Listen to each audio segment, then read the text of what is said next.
नमो नमः। वंदे वाणी विनायकौ। आज श्रेष्ठ कला संगम के फेसबुक लाइव पर हमारे जो भी बंधु हैं, हम सबसे पहले श्रेष्ठ कला संगम नई दिल्ली के फेसबुक पर अपने उपस्थित सभी सदस्यों को सादर नमस्कार करते हैं, अभिनंदन करते हैं। और आज का जो ये विषय है, मुझे जो विषय व्याख्यान के लिए दिया गया है, उसके पहले मैं, चूँकि आज एक बहुत महत्वपूर्ण तिथि है बुद्ध पूर्णिमा, तो इस बुद्ध पूर्णिमा के पावन अवसर पर भगवान बुद्ध के जन्म जयंती, महानिर्वाण दिवस और ज्ञान प्राप्ति का ये महादिवस, इन महान पर्वों पे मैं आप सबको सादर शुभकामनाएं प्रेषित करता हूं। इसके बाद मेरा टॉपिक है वाराणसी का सांस्कृतिक और कलात्मक विकास। इस विषय पर मुझे आज व्याख्यान देना है। मैं अभी आप सभी श्रोता बंधुओं को सादर नमन करते हुए अपनी चर्चा, ज्ञान सत्र की इस चर्चा को आगे बढ़ाता हूं। देखिए, वाराणसी का सांस्कृतिक और कलात्मक वैभव। वाराणसी शब्द जैसे ही हमारे मन बुद्धि में आता है तो हमारे अंदर तमाम प्रकार की आकांक्षाएं उदित हो जाती हैं कि वाराणसी का वैभव, वाराणसी की सांस्कृतिक गतिविधियां और वाराणसी का कलात्मक ज्ञान, इन बिंदुओं पे जब हम चर्चा आरंभ करते हैं तो सबसे पहले वाराणसी पदार्थ पर विचार करें कि वाराणसी क्या है और वाराणसी को किन किन नामों से जाना जाता है। हमारे इस वाराणसी को प्राचीन नाम इसका काशी है, और ये काशी का मूल शब्दार्थ क्या होगा? काश्यते, प्रकाश्यते, या सा काशी। काश धातु प्रकाशन अर्थ में, चमकने अर्थ में बना है। काश दीप्तौ धातु से घीस प्रत्यय करने से ये निष्पन्न होता है। स्कंद पुराण में भी लिखा है कि काशी इसलिए प्रसिद्ध हुई कि यह निर्वाण अर्थात मोक्ष में प्रकाश डालती है। वाराणसी का नाम हम जब चर्चा करते हैं वाराणसी के विषय में, तो वाराणसी की व्युत्पत्ति के संबंध में पुराणों में तमाम प्रकार के मत प्रचलित हैं। प्रथम मत के अनुसार वरुणा और असी नामक दो धाराओं के बीच अवस्थित होने के कारण इस नगरी का नाम वाराणसी है। वरुणा नदी और वाराणसी की उत्तर दिशा की ओर है और असी नदी दक्षिण सीमा को बांधती है। दूसरे मतानुसार अगर वाराणसी शब्द की हम व्युत्पत्ति करते हैं तो वाराणसी शब्द वरुणा और नासी शब्दों के योग से बना है, ना कि वरुणा और असी के योग से बना है। वरुणा नाम इसलिए पड़ा कि यह इंद्रियजन्य दोषों का निवारण करती है। नासी इंद्रियजन्य पापों को नाश करने वाली है। अर्थात वाराणसी की ये जो व्युत्पत्ति है, इस तरह से हम इसको वाराणसी के नाम से भी जान सकते हैं। वह नगरी, वाराणसी उस नगरी को कहते हैं, ये वो नगरी है जो विभिन्न प्रकार के पापों का नाश करने वाली है। वामन पुराण में भी इसके विषय में चर्चा है कि असी शब्द का प्रयोग वामन पुराण में भी पाया जाता है और पद्म पुराण में भी इसका उपलब्ध होता है नाम असी शब्द का। काशी का तीसरा नाम अभिमुक्त क्षेत्र भी है। यह निषेधात्मक ना के अर्थ में यहाँ आ का प्रयोग किया गया है। अनेक पुराणों के अनुसार इस पवित्र स्थान का नाम अभिमुक्त इसलिए पड़ा क्योंकि यहाँ शिव अर्थात बाबा विश्वनाथ और शिवा अर्थात माता भवानी अन्नपूर्णा ने इस नगर को कभी छोड़ा नहीं, इस नगर का कभी परित्याग नहीं किया। अभिमुक्त शब्द के विषय में लिंग पुराण में इस शब्द की अन्य व्युत्पत्ति दी गई है। उसके अनुसार अवि का अर्थ है पाप, अतः ये नगरी पाप माने अवि से मुक्त अर्थात पाप से रहित विमुक्त है। इस प्रकार की नगरी है अविमुक्त नगरी। आनंद कानन भी इस नगरी का नाम है। इन सब विषयों में लिंग पुराण में जैसा शब्द आया है, अविशब्देन पापस्तु वेदोक्तः कथ्यते द्विजैः तेन मुक्तम मया जुष्टम अविमुक्त मतोच्यते। ये लिंग पुराण में ऐसा आया है। फिर विमुक्त शब्द के विषय में भी लिंग पुराण में आया है, विमुक्तम नाम मया यस्मान मोक्ष्यते वा कदाचना मम क्षेत्रमिदं तस्मात् अविमुक्तम इति स्मृतम। ये लिंग पुराण का वचन है। स्कंद पुराण में भी अविमुक्त के विषय में आया है। अविमुक्त माने वाराणसी। विमुक्तम ही शिवाभ्याम यद विमुक्तम ततो विदुः। इस प्रकार की बातें आई हैं। पहला है कि मुने प्रलय कालेपि न तत्क्षेत्रम कदाचना विमुक्तम ही शिवाभ्याम यद विमुक्तम ततो विदुः। ये स्कंद पुराण का वचन है काशी खंड में। और भी स्कंद पुराण में अविमुक्त के विषय में कहा गया है, यथा प्रियतमा देवी मम त्वम सुंदरी तथा प्रियतरम चैतान में सदा आनंदिक काननम। इस प्रकार की बातें स्कंद पुराण के काशी खंड में भगवान शिव की ये महानतम नगरी वाराणसी के विषय में कहा गया है। इतना ही नहीं, जब हम पुराणों पर दृष्टि डालते हैं तो मत्स्य पुराण के अनुसार भी भगवान विश्वेश्वर विश्वनाथ आनंद कानन में विराजमान रहते हैं। और यहाँ की जो सांस्कृतिक विरासत है वो विरासत बड़ी अद्भुत, अलौकिक और अप्रतिम है। उसके पीछे कारण है। हम अगर वाराणसी की सांस्कृतिक विरासत के विषय में जैसे ही चर्चा करना आरंभ करते हैं तो हमारे सामने कई प्रकार के पक्ष उपस्थित होते हैं कि हम पहले वाराणसी के इतिहास के विषय में बतलाएं, कि वाराणसी की पांडित्य परंपरा के विषय में बतलाएं, कि वाराणसी की कला संस्कृति के विषय में बतलाएं, कि वाराणसी की स्थापत्य कला के विषय में बतलाएं, कि वाराणसी की गलियों के विषय में बतलाएं, कि वाराणसी के ठगों के विषय में बतलाएं, कि वाराणसी के संतों महंतों आचार्यों के विषय में बतलाएं, कि उस वाराणसी की जो सांस्कृतिक धरोहर है, जो यहाँ तुलसीदास, कबीर, रैदास जैसे महंतम संत, इतना ही नहीं आचार्य विवेकानंद ने भी यहाँ ज्ञान की प्राप्ति की है।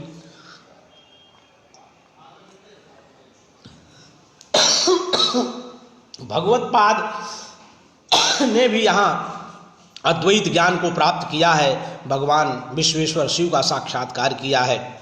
वैसी नगरी के विषय में जब चर्चा की जाती है और वहाँ की सांस्कृतिक की व्यवस्थाओं के विषय में जब बतलाया जाता है तो वाराणसी का सांस्कृतिक इतिहास बहुत ही समृद्ध और बहुत ही अलौकिक और बहुत ही अद्भुत है। मित्रों, भारतीय संस्कृति साधना साहित्य की केंद्र स्थली के रूप में ये परम पावनी काशी नगरी का अपना स्थान रहा है। विभिन्न युगों में हमें इस गौरव गरिमा के दर्शन भारतीय वाङ्मय के माध्यम से और विद्वानों के माध्यम से समय समय पर प्राप्त होते रहे हैं। बल्कि ये कहा तो जा सकता है कि इस नगरी में प्रस्फुटित ज्ञान रश्मियों ने समय समय पर ज्ञान विज्ञान के विभिन्न क्षेत्रों में समग्र भारतीय नभोमंडल को प्रोद्भासित किया है। इतना ही नहीं, परा अपरा विद्याओं के मर्मज्ञ मनीषियों की आश्रय स्थली के रूप में काशी की परंपरा अति प्रसिद्ध और प्राचीन रही है। यही कारण है कि संस्कृत भाषा भारतीय संस्कृति एवं साधना के अनेक उन्नायकों ने अपना संपूर्ण आंशिक जीवन काल यही व्यतीत किया है। अतएव यह निर्विवाद है कि संस्कृत के विकास में और काशी की संस्कृति के विकास में, भारत की संस्कृति के विकास में, राष्ट्र की संस्कृति के विकास में काशी का योगदान अपना महत्वपूर्ण रहा है। काशी लघुभूत भारत है। काशी भारतवर्ष की प्राचीनतम एवं पवित्रतम नगरी है। इस नगरी की जो विशेषता है, यहाँ की जो सांस्कृतिक है, यहाँ विभिन्न प्रकार के उत्सव जगह जगह होते हैं। यहाँ लाहौरी टोला भी है, बंगाली टोला भी है, और इतना ही नहीं, यहाँ कज्जाकपुरा भी है, और यहाँ चौक भी है, वो मोक्ष का धाम भी है। यहाँ वो तमाम प्रकार के मोहल्ले हैं, खत्री मोहल्ला है, ब्रह्मनाल है। इस प्रकार के ऐसे ऐसे मोहल्ले हैं जिससे लगता है कि लघुभूत भारत काशी में समाया हुआ है। काशी की प्राचीनता का इतिहास हम जब जानने के लिए हमारे मन में विचार आता है तो ये काशी के विषय में तमाम प्रकार के ग्रंथों में तमाम प्रकार की बातें हमें प्राप्त होती हैं। पैपलाद शाखा अनुसार अथर्ववेद के एवं उपनिषद में जो काशी का विवरण पाया जाता है वो इस प्रकार से है। एक मंत्र में ये आता है कि काशी में बहुवचनांत रूप हमें प्राप्त होता है, काशयः ये प्रयोग मिलता है। काशयः का अभिप्राय क्या है? काशी जनपद के निवासियों से है। इस मंत्र में इस प्रकार की जो बातें आई हैं उससे काशी और विदेह के जनपदों का चला आया जो संबंध है वो हमें आपस में प्रतीत होता है। हमारी ये जो काशी है, आर्यों के काशी में बस जाने के बाद से वैदिक धर्म की निरंतर वृद्धि होती रही है। यहाँ तक कि काशी राज धृतराष्ट्र ने अश्वमेध यज्ञ भी यहीं प्रारंभ किया था। प्रत्येक राजा अश्वमेध यज्ञ करने का साहस नहीं करता था। प्रभावशाली तथा विस्तृत अधिकार वाले राजा ही सम्राट होने के प्रयत्न से इस प्रकार के महीनी यज्ञ किया करते थे। इस बात से भी ये स्पष्ट हो रहा है उस समय जो काशी राज्य समृद्ध तथा शक्तिमान था वो काशी किन कारणों से थी।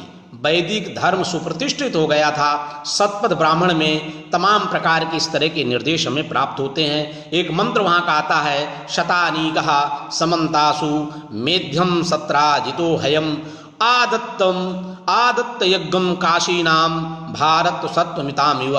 इन वैदिक भाषाओं से ये चीज़ें हमारे सामने प्रतीत होती हैं कि काशी की जो सांस्कृतिक विविधता है, काशी की जो गंगा जमुनी संस्कृति है वो अपने आप में अद्भुत और अलौकिक है।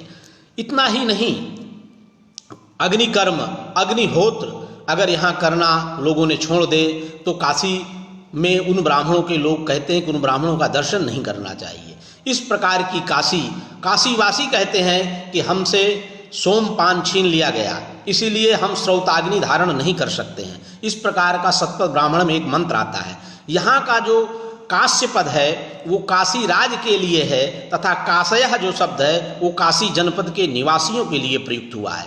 इस कथन से काशीवासी की वैदिक धर्म के प्रति पूर्ण निष्ठा एवं धार्मिक कट्टरपन का परिचय हमारे गोपद ब्राह्मण ग्रंथों के में प्राप्त होता है। गोपद ब्राह्मण ग्रंथ जो है हमारा पूर्व भाग, उसमें एक चीज हमें प्राप्त होती है, काशी कोसलः। इस पद का समस्त रूप जब हम देखते हैं तो काशी राज्य तथा कोसल राज्य के संयुक्त होने की घटना का संकेत भी हमें मिलता है।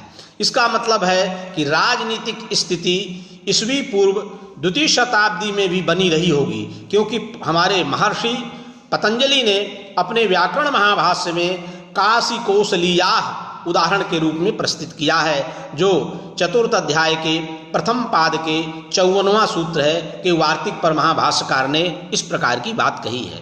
इतना ही नहीं, उस समय उपनिषदों में मिथिला के ही समान काशी में भी आध्यात्मिकता का केंद्र स्वीकार किया जाता था।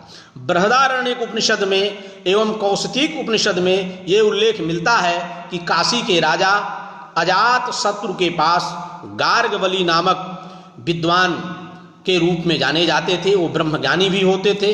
उनसे जब एक बार कहा गया कि ब्रह्म ज्ञान का उपदेश करिए, इस पर राजा ने उत्तर दिया कि काशी में आकर हमारे सामने जो ब्रह्म विद्या का उपदेश करेगा हम उसी को पुरस्कृत करेंगे और उसको सहस्त्र गोदान हम दान करेंगे। इतना ही नहीं, आजकल लोग जनक और मिथिला की ओर दौड़ते हैं।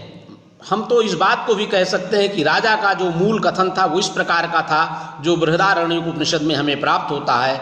सा होवाच अजात शत्रु सहस्रम एतस्याम वाचि दध्नो जनको जनकिति वही जनः धावंती। ये बृहदारण्यक उपनिषद में ये मंत्र हमें प्राप्त होता है। कौशातिक ब्राह्मणोपनिषद में गार्ग बालिक तथा काशीराज अजात शत्रु का संवाद भी हमें प्राप्त होता है। इन सब बातों से, इन सब तथ्यों से हमें ये पता चलता है कि काशी उस युग में अत्यंत श्रेष्ठ थी और मिथिला का भी स्थान काफी ऊंचा था। मिथिला नगरी भी विद्या के रूप में सर्वमान्य नगरी मानी जाती थी। महर्षि पाणिनि ने काशी शब्द को गण के आदि में दिखलाया है। अष्टाध्यायी में काशीयः इस रूप की सिद्धि बतलाई है। ये बात ध्यान देने योग्य है कि ऋग्वेद की सर्वानुक्रमणी में ऋषि को प्रदान करने वाला जो काशीराज कहा जाता है वो हिरण्यकेशी ग्रह सूत्र ने तर्पण में काशीश्वर को विष्णु एवं रुद्र स्कंद के साथ उल्लिखित किया है। ऋग्वेद में राजा दिवोदास का वर्णन अनेक स्थानों में हमें प्राप्त होता है। ऋग्वेद में ये विवरण उपलब्ध होता है कि इंद्र ने दिवोदास को 90 नगरियों को जीत लिया था। ये इस वेद से ये भी पता चलता है कि इंद्र ने दिवोदास को 100 नगर भी प्रदान किए थे। पतंजलि ने विदुरायण्यभ्यः चौथे अध्याय के 3 पाद का 84वां सूत्र है, उस भाष्य में बड़े पते की बात लिखी है। उनका कहना है नियत पुरुषापेक्षो व्यवहारो दृश्यते यथा वणिज एवं वाराणसी जितवरीति व्यवहरन्ति एवं वैयाकरणाः एवाद्रिम विदुरेति। आशय यह है कि व्यवहार नियत पुरुषों की अपेक्षा रखता है। विशेष व्यक्ति लोग अपनी ओर से किसी वस्तु का विशिष्ट नाम दे देते हैं। जैसे वाराणसी को बनिया लोग जितवरी नाम से पुकारते थे उस समय, उसी प्रकार जो व्याकरण शास्त्र के लोग थे, वैयाकरण लोग थे, वो बालवाय नाम पर्वत को विदुर नाम से पुकारते थे। अतः वहाँ उत्पन्न होने वाले मणि बैदुर नाम से प्रसिद्ध हैं। उस युग में वाराणसी वणिक जनों में जितवरी अर्थात जयशील नाम से प्रसिद्ध थी। ग्रंथ में मथुरा और काशी के समान लंबाई चौड़ाई वाले अन्य राज्यों को भी इसी रूप में देखा गया है। सतपथ ब्राह्मण के निर्माण काल के पहले काशी एवं देश जनपद के नाम से जाना जाता था। तो हमारे वाराणसी की स्थापना के विषय में अगर मैं कहूँ, क्योंकि वाराणसी की सांस्कृतिक धरोहर के विषय में बतलाने के पूर्व मैं वाराणसी की स्थापना के विषय में महाभारत के अनुशासन पर्व का जब स्मरण करता हूँ तो वहाँ राजा दिवोदास के जो पितामह हर्यश्व काशी के लोगों के राजा कहे जाते थे। हर्यश्व का पुत्र सुदेव था जो काशी का राजा बना और वह अंत में अपने पिता की ही भांति मारा गया था। इसके उपरांत उसके पुत्र अर्थात हर्यश्व के पौत्र दिवोदास ने काशी के राज्य के सिंहासन को सुशोभित किया। इसी राजा ने गोमती से उत्तरी तट पर सभी वर्णों से युक्त वाराणसी नगर की स्थापना की। इससे ये स्पष्ट ज्ञात होता है कि प्राचीन काल से काशी एक राज्य का नाम था और प्राचीन विश्वास के अनुसार राजा दिवोदास ही वाराणसी नगरी का संस्थापक, प्रतिष्ठापक और यशस्वी राजा हुआ था। राजा दिवोदास का पुत्र प्रतर्दन हुआ। इसने दुर्धर्म से काशी के अपहृत तथा नष्ट भ्रष्ट राज्य को पुनः प्राप्त कर लिया। दिवोदास का जो पौत्र था उसका नाम था प्रतर्दन। प्रतर्दन के पुत्र अलर्क ने काशी राज्य को संगठित कर वाराणसी को पुनः बसाया। हरिवंश पुराण के प्रथम अध्याय में ये बात आती है, ज्ञात होता है कि वाराणसी का कई बार नाश हुआ है। इस पर अनेक कुलों के राजाओं ने यहाँ आधिपत्य जमाया है। कई प्रकार की तरह तरह की समस्याएं आई हैं काशी के विषय में। इसके बाद भी ये काशी आज भी उसी तरह सुरक्षित है, सुव्यवस्थित है, ज्ञान की गंगा प्रवाहित कर रही है, तमाम प्रकार के सांस्कृतिक कार्यक्रमों को चला रही है। राजा दिवोदास की जब हम चर्चा करते हैं तो काशी राज की परंपरा में आयुर्वेद के संरक्षण और प्रचार प्रसार का कार्य प्रारंभ से ही होता आता था। दिवोदास ने उसे एक सुव्यवस्थित एवं विशिष्ट स्थान दिया। संभवतः एक आयुर्वेदीय विद्यापीठ का संचालन भी करते थे राजा दिवोदास और स्वयं भी शल्य प्रधान आयुर्वेद की शिक्षा देते थे। इन्होंने सुश्रुत संहिता के निर्माता व सुश्रुत सर्वश्रेष्ठ के शिष्य थे, उनका उल्लेख स्वयं मिलता है। आश्रमस्थम काशीराजम दिवोदासम धन्वंतरी, ये सुश्रुत संहिता के प्रथम अध्याय का पहला उल्लेख है कि दिवोदास धन्वंतरी कहे गए। धन्वंतरी समुद्र मंथन के समय समुद्र से उत्पन्न 14 रत्नों में से एक अन्यतम थे, जो अपने हाथों में अमृत कलश लेकर आविर्भूत हुए थे तथा जो भगवान विष्णु के अंशावतार माने जाते थे। वो आयुर्वेद के आद्य प्रवर्तक आचार्य थे। आयुर्वेद की वैदुषिक पंडित परंपरा में दिवोदास का नाम धन्वंतरी की उपाधि के रूप में प्रदान किया गया। फलतः आद्य प्रवर्तक से भिन्न दिखने के लिए दिवोदास को धन्वंतरी का द्वितीय कहना अधिक उचित स्पष्ट होगा। काशीराज दिवोदास वैदिक संहिता, ब्राह्मण एवं उपनिषद में कई नाम उल्लिखित आते हैं। काटक संहिता में महर्षि आरुणि के समकालीन भीमसेन के पुत्र दिवोदास का भी उल्लेख मिलता है। इस प्रकार से हम ये कह सकते हैं कि ये काशी अत्यंत प्राचीन, अत्यंत पवित्रतम नगरी है। इस नगरी के विषय में हमारे तमाम ग्रंथों में उल्लेख आता है। महर्षि वाल्मीकि हमारे आदि कवि थे, उन्होंने भी वाल्मीकि रामायण में काशी के विषय में अनेक महत्वपूर्ण स्थानों का उल्लेख किया है। राजा दशरथ ने अपने अश्वमेध यज्ञ में काशी राज को निमंत्रित किया। उन्हें मित्र, संतत, प्रियवादी, सच्चरित्र एवं देवतुल्य बताया काशी राज को लिए। वहाँ का एक श्लोक मुझे वाल्मीकि रामायण के प्रथम अध्याय के 13वें सर्ग का 23वां संभवतः वो श्लोक है कि तथा काशीपतिम सिद्धम संततम प्रियवादिनम सदवृत्तम देवशंकासम स्वयमेव आह्वानयस्वहा। अयोध्या कांड में भी कैकेयी के क्रोध को शांत करने के लिए दशरथ ने अपने विशाल साम्राज्य का नाम उल्लेख किया है तथा वहाँ उत्पन्न होने वाली वस्तुओं को मांगने का भी प्रस्ताव रखा। इन देशों में समृद्ध नाम जो आता है तो काशी का उल्लेख होता है।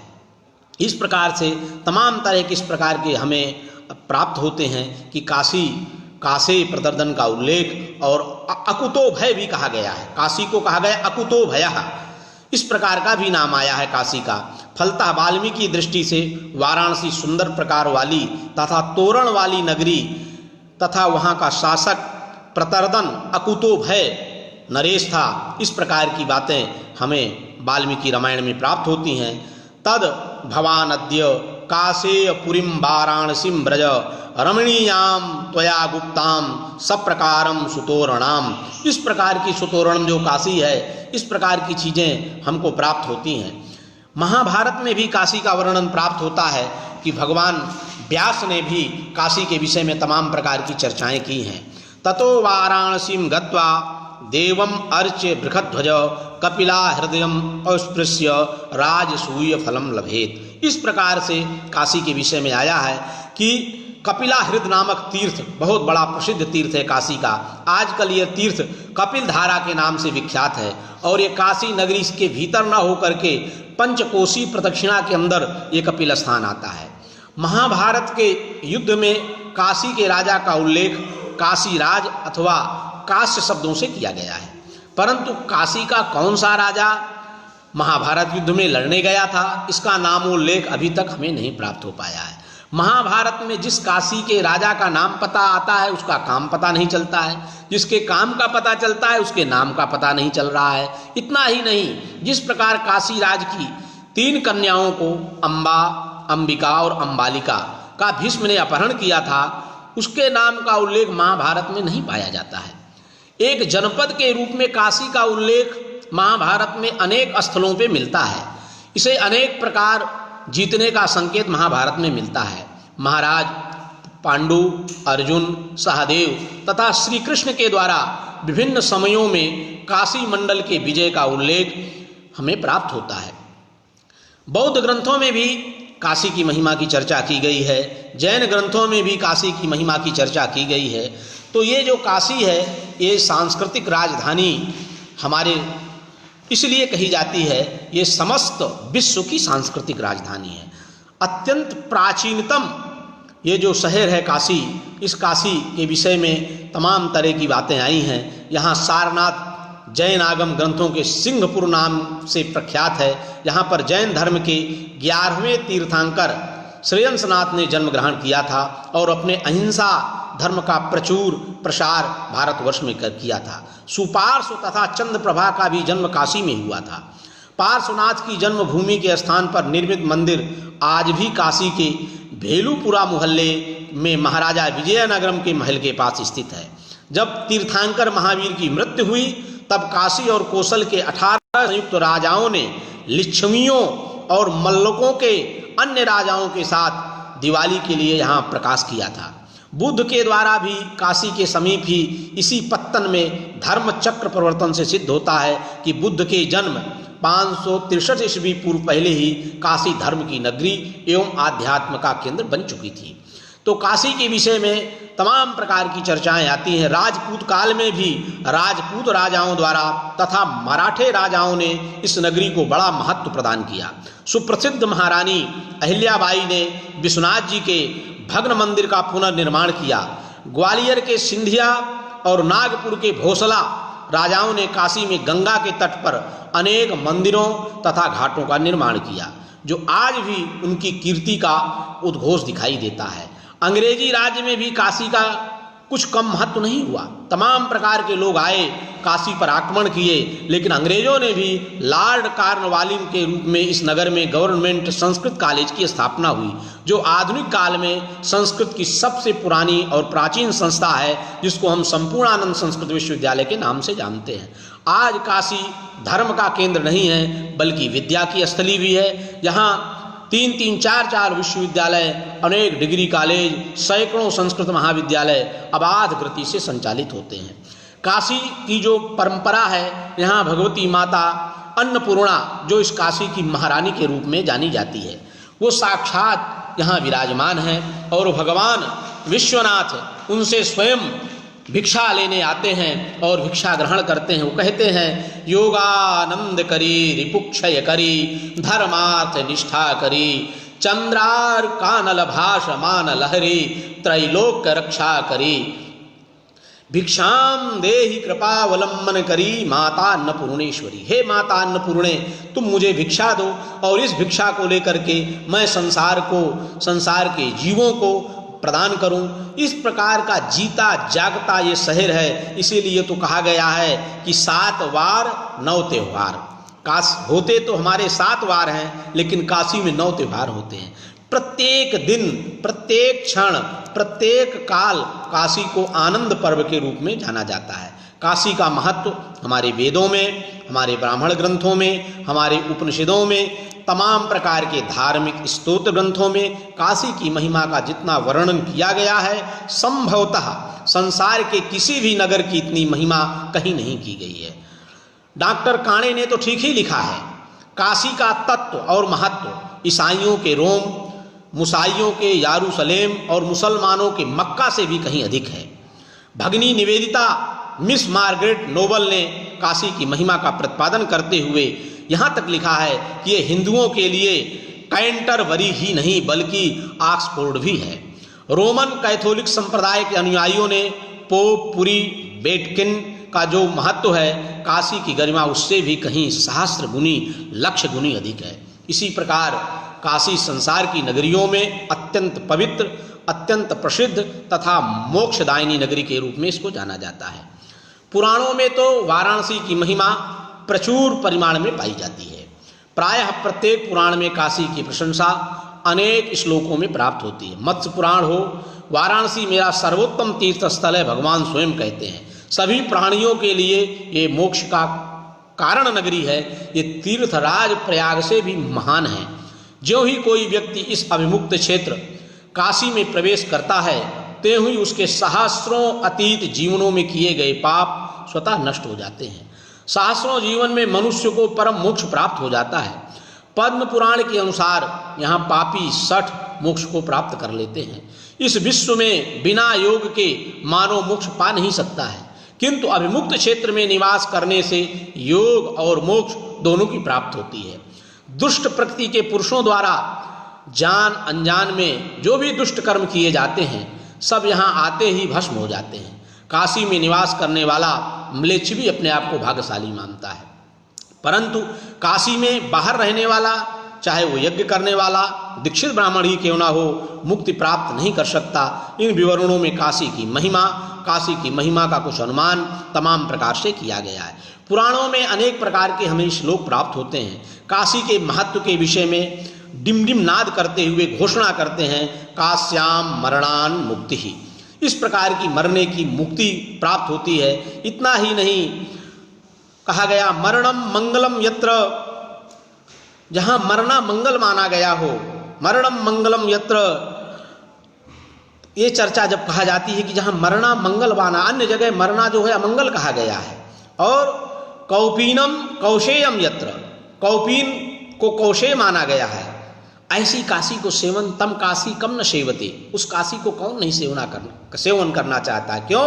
विभूतिश्च विभूषणम, जहाँ की विभूति, श्मशान की वो धूली जिसको दूषित कहा जाता है, वो यहाँ विभूति बन जाती है। तो इस प्रकार की तमाम चर्चाएं, वैसे हमारे सप्त नगरियों की मोक्षदाय के विषय में हमारे शास्त्रों में, पुराणों में चर्चा आई है। अयोध्या, मथुरा, माया, काशी, कांची, अवंतिका, पुरी, द्वारावती चैव सप्तैता मोक्षदायिका। इन सातों नगरियों में जहाँ मृत्यु होने पर उसकी मुक्ति सद्यः प्राप्त होती है, किंतु इन सातों नगरियों में काशी को सर्वश्रेष्ठ सर्वाधिक महत्व है कहा गया है। त्रिस्थली सेतु एक ग्रंथ है, ये पुराण का वचन वहाँ उद्धृत होता है। अन्यानि मुक्ति क्षेत्राणि काशी प्राप्ति कराणि ही काशीम प्राप्य विमुच्येत नान्यथा तीर्थ कोटि भी। इस प्रकार से काशी की जो ये विविधता है, काशी की जो ये विचित्रता है, काशी के इन नामों की जो निरुक्ति है, काशी के विषय में जो कहा गया है, ऐसी काशी नमामि गंगे तव पाद पंकजम सुरासुरैर वंदित दिव्य रूपम। ऐसी जो काशी है जहाँ साक्षात भागीरथी उत्तर वाहिनी के रूप में बह रही है। काशी के अलावा उत्तर वाहिनी के रूप में कहीं भी गंगा नहीं बह रही है। काशी के तीर्थ का यदि वर्णन कर दिया जाए तो भारत में जितने भी तीर्थ हैं वो सभी तीर्थों के देवता काशी में निवास करते हैं, उपदेवता यहाँ निवास करते हैं। यहाँ सभी प्रकार काशी में रहने वाले जीवात्मा के विषय में शास्त्रों में पुराणों में कहा गया है कि उसको अन्य तीर्थ करने की कोई आवश्यकता नहीं है। पुराणों में ऐसा वर्णन मिलता है। काशी क्षेत्र में पद पद में तीर्थ हैं, यहाँ तिल तिल भर में भी ऐसा स्थान नहीं है। कंकड़ कंकड़ यहाँ का शिव है। स्कंद पुराण के काशी खंड के केवल 10वें अध्याय में ही 64 लिंगों का उल्लेख किया गया है। ह्वेन सांग ने लिखा है कि उसके समय में बनारस में 100 मंदिर थे। उसने एक ऐसे मंदिर का उल्लेख किया है जिसमें शिव अर्थात देव महेश्वर की ताम्र प्रतिमा 100 फुट से कम ऊंची नहीं थी।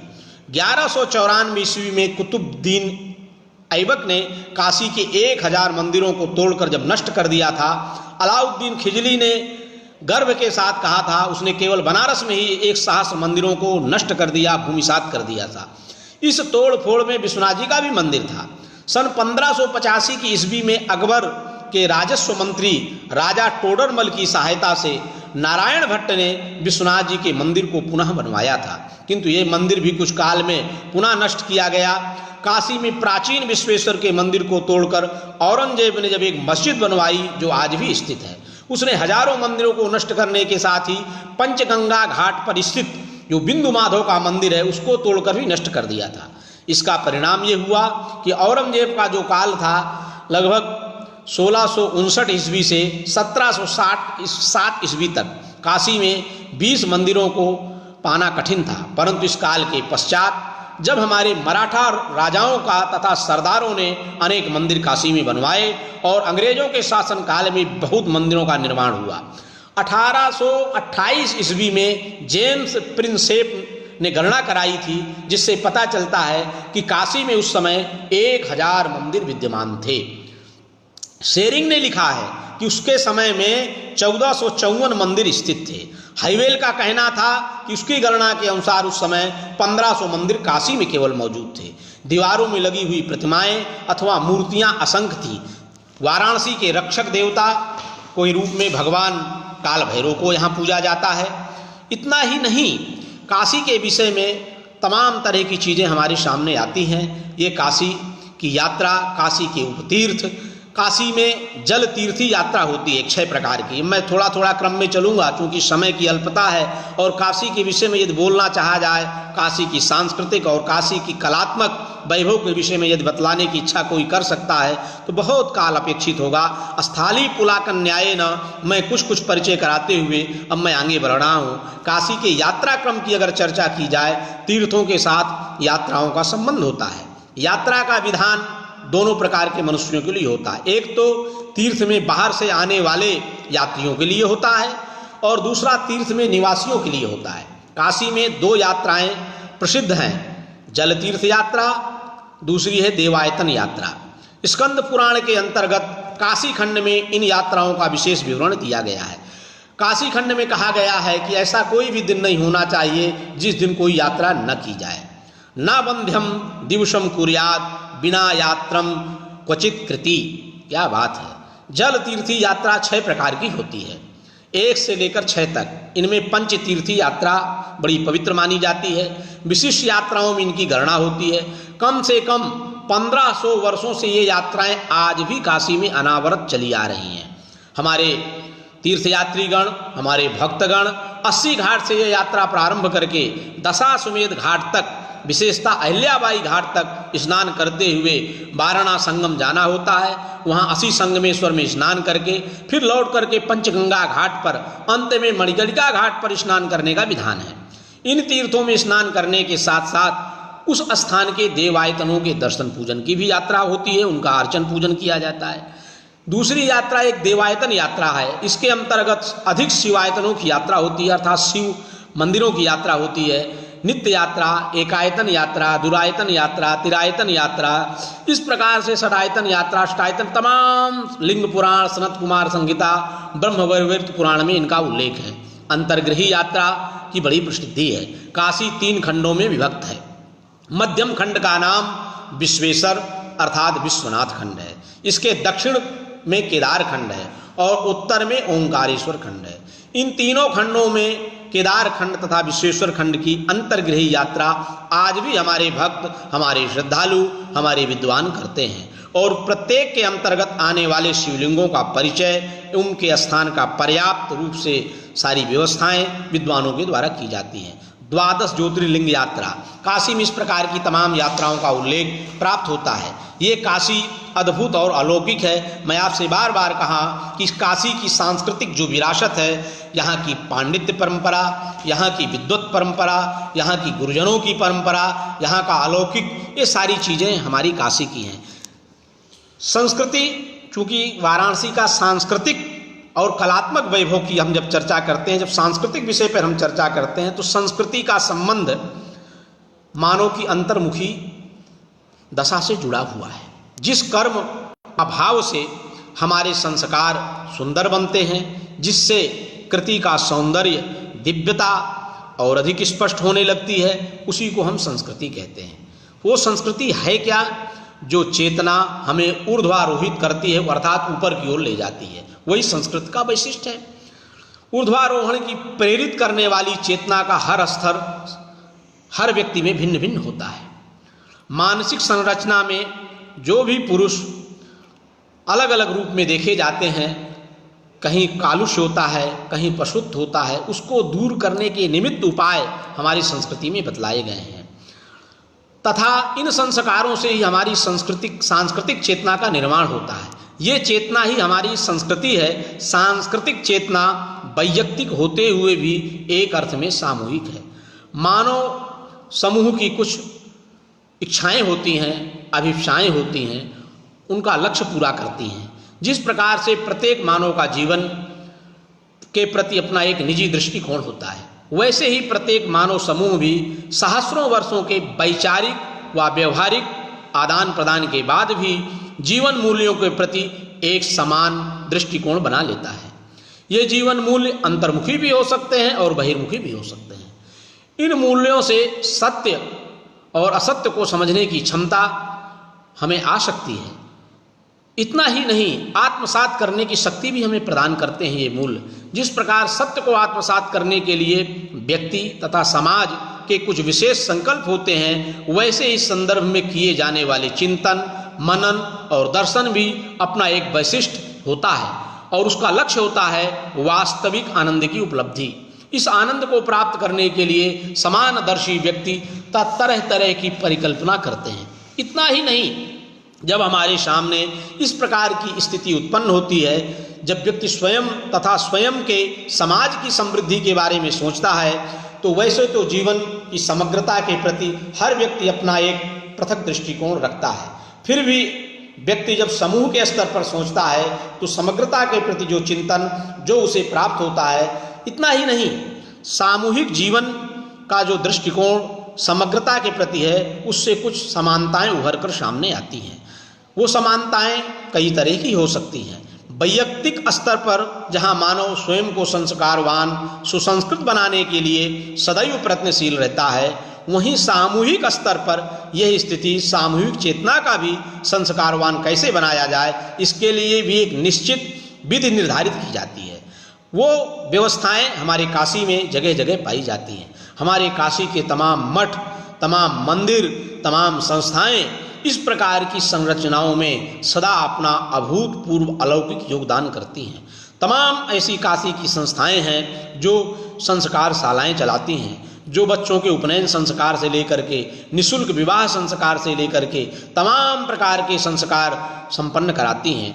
हमारे यहाँ आज भी काशी में काशी अन्नपूर्णा अन्न क्षेत्र ट्रस्ट के द्वारा, अन्नपूर्णा मठ मंदिर के द्वारा तमाम प्रकार के इस तरह के निःशुल्क प्रकल्प चलाए जाते हैं। अन्य और संस्थाएं भी हैं, धर्म संघ के द्वारा हैं और तमाम शंकराचार्यों के द्वारा इस तरह के कल्प चलाए जाते हैं। ये काशी सांस्कृतिक धरोहर इसलिए मानी जाती है कि यहाँ आज भी प्रत्येक संस्कारों को जीवंत रखने के लिए हमारे जो श्रेष्ठी जन हैं, जो सेठ जन हैं, जो संत जन हैं, जो महात्मा जन हैं, वो तमाम प्रकार की उपलब्धि कराते रहते हैं।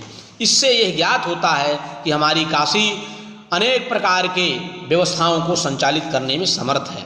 यहाँ का जो कलात्मक वैभव है, इतना ही नहीं, अब मैं संस्कृति की चर्चा को आगे बढ़ाते हुए, भारत के ऋषि कभी भी आत्म स्वतंत्रता के साथ समझौता नहीं करते थे। नैसर्गिक स्वतंत्रता व शुद्धता ही उनकी सबसे बड़ी शक्ति हुआ करती थी।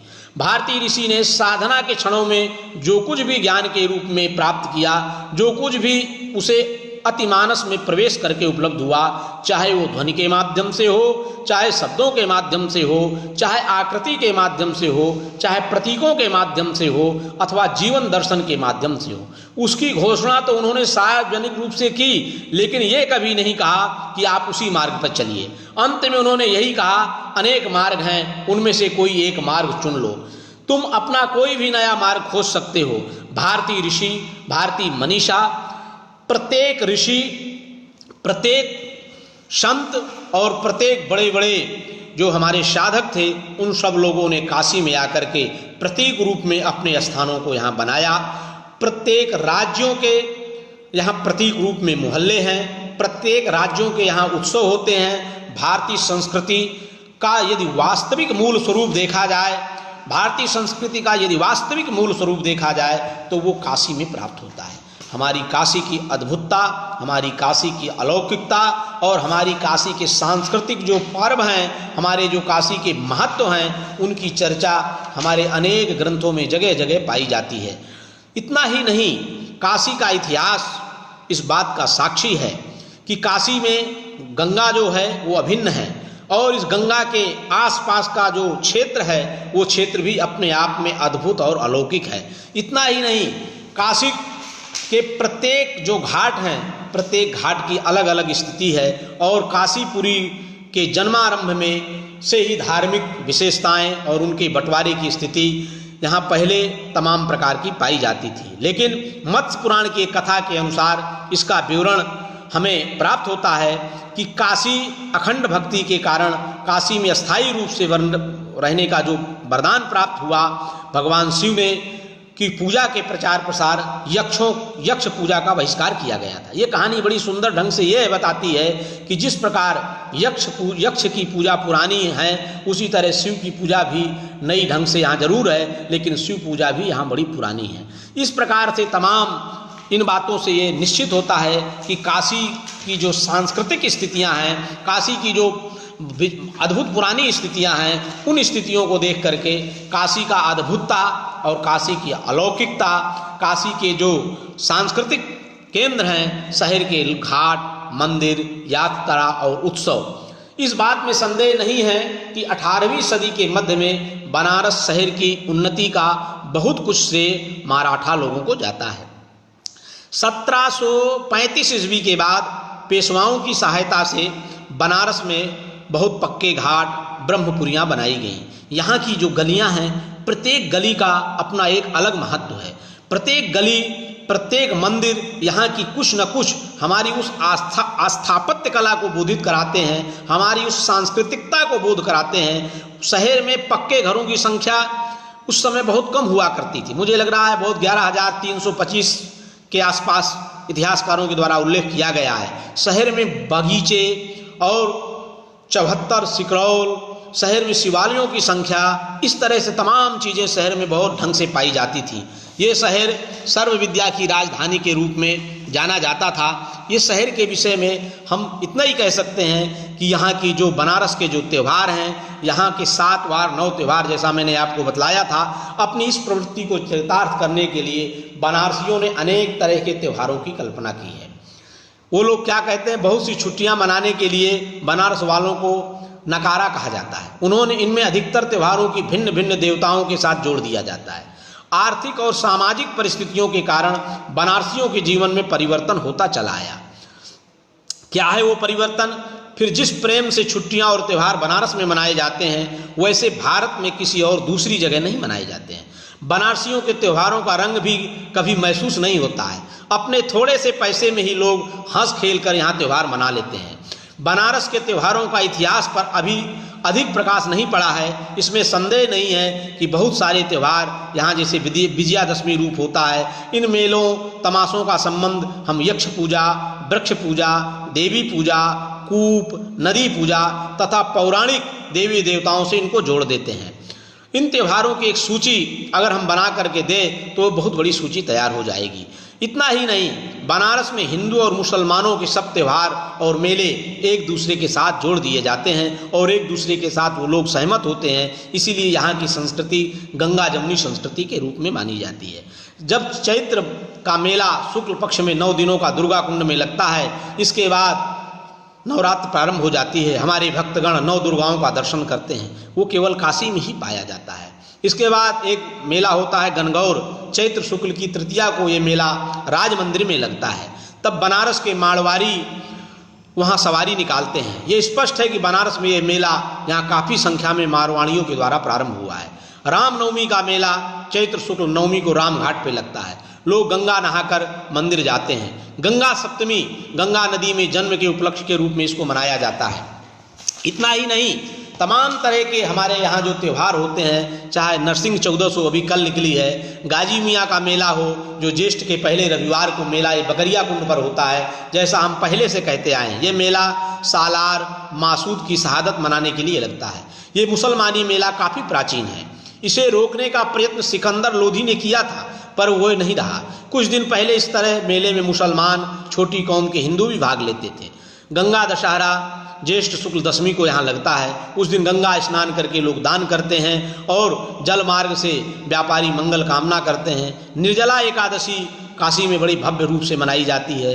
स्नान यात्रा है 80 पर ज्येष्ठ शुक्ल को जगन्नाथ प्रतिमा का स्नान होता है।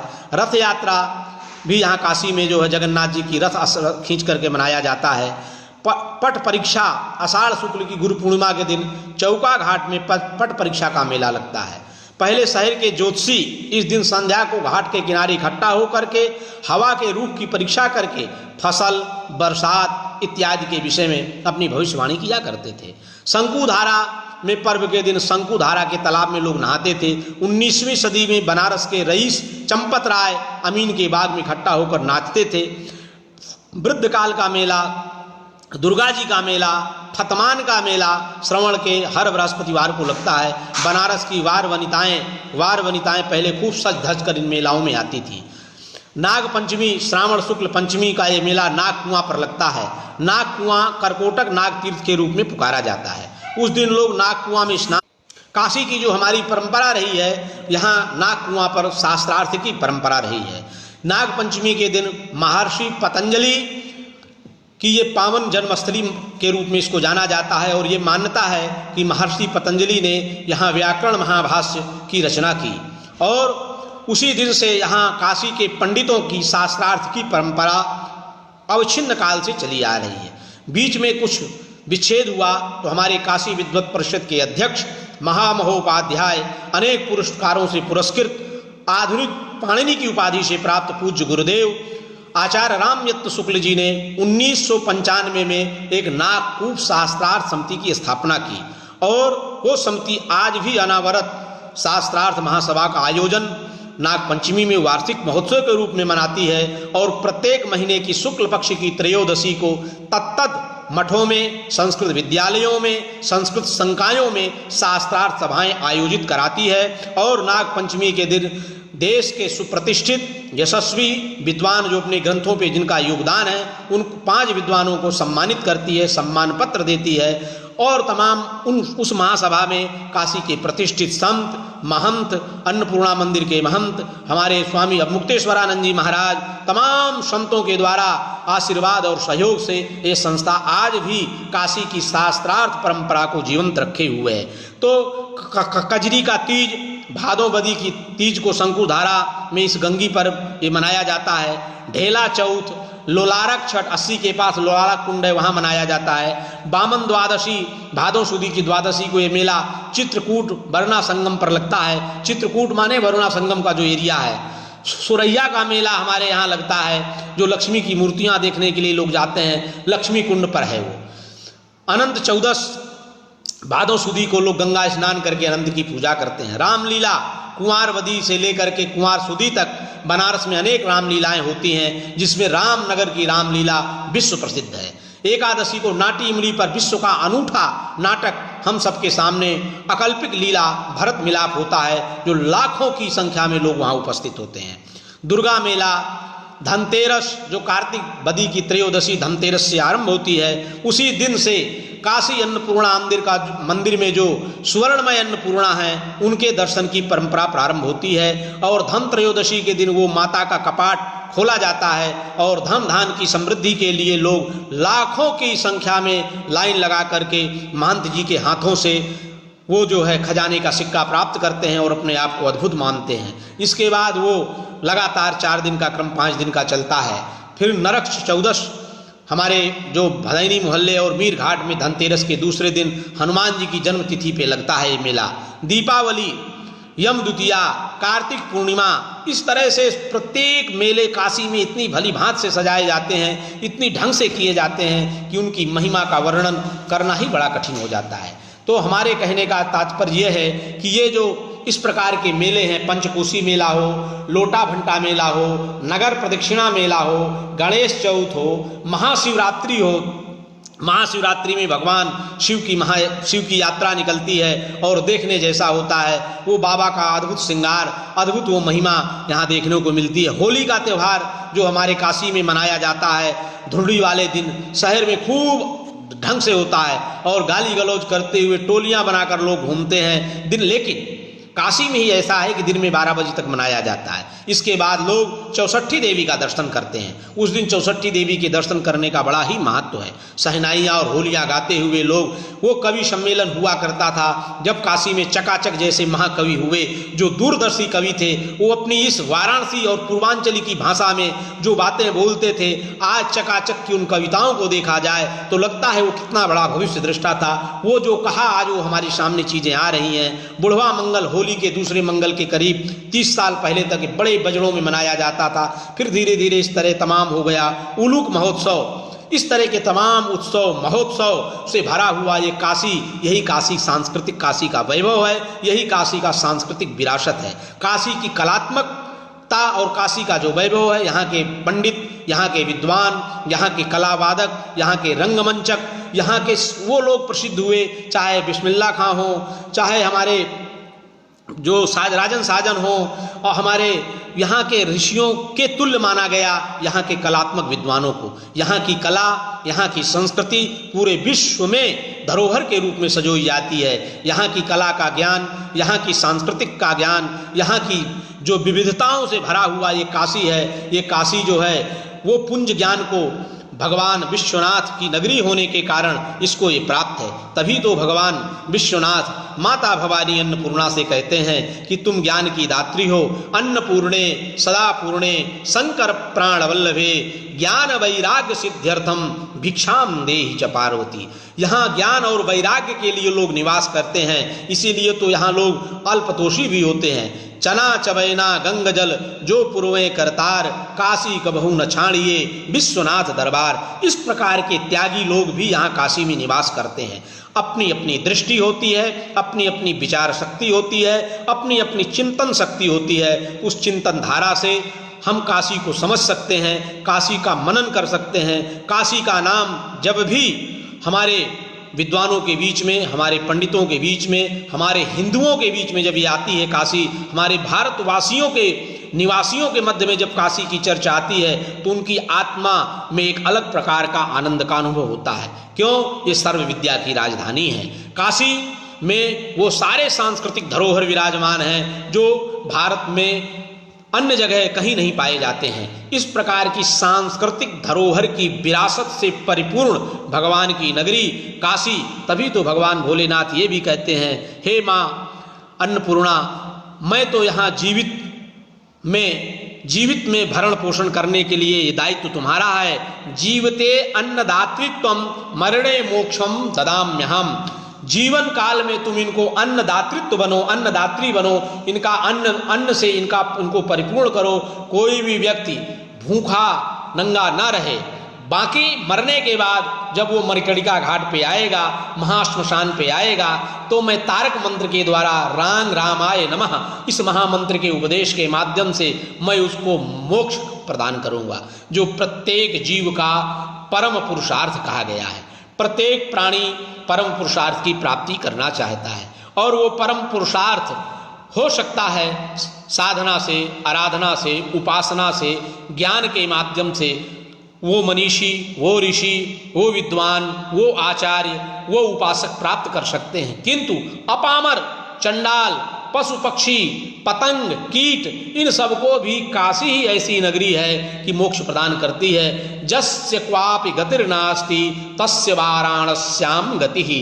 जिसकी कहीं गति नहीं है उसकी गति वाराणसी है। इसीलिए वाराणसी की सांस्कृतिक विरासत, वाराणसी की कलात्मक विरासत, काशी की पांडित्य परंपरा, काशी के देवालयों की परंपरा, काशी के घाटों की परंपरा, काशी के तीर्थों की परंपरा, काशी के ऋषियों की परंपरा, काशी में जन्म लेने वाले संतों की परंपरा, और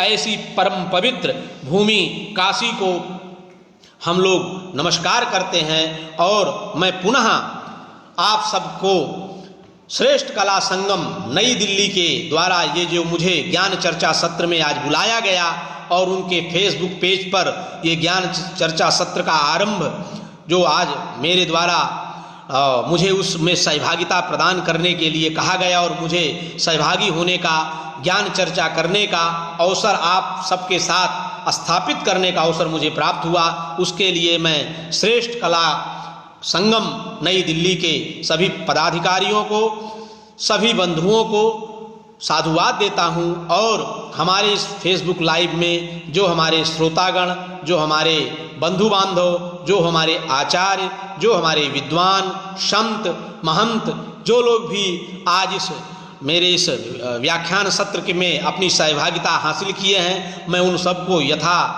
यथोचित सादर नमस्कार प्रणामांजलि अर्पित करते हुए भगवान विश्वेश्वर के चरणों में अपनी प्रणामांजलि अर्पित करते हुए, भगवान काल भैरव के चरणों में अपनी वंदना करते हुए, माता अन्नपूर्णा के चरणों में अपनी वंदना करते हुए आप सबको पुनः नमस्कार। जयतु संस्कृतम, जयतु भारतम। नमः पार्वती पतये। हर हर हर महादेव।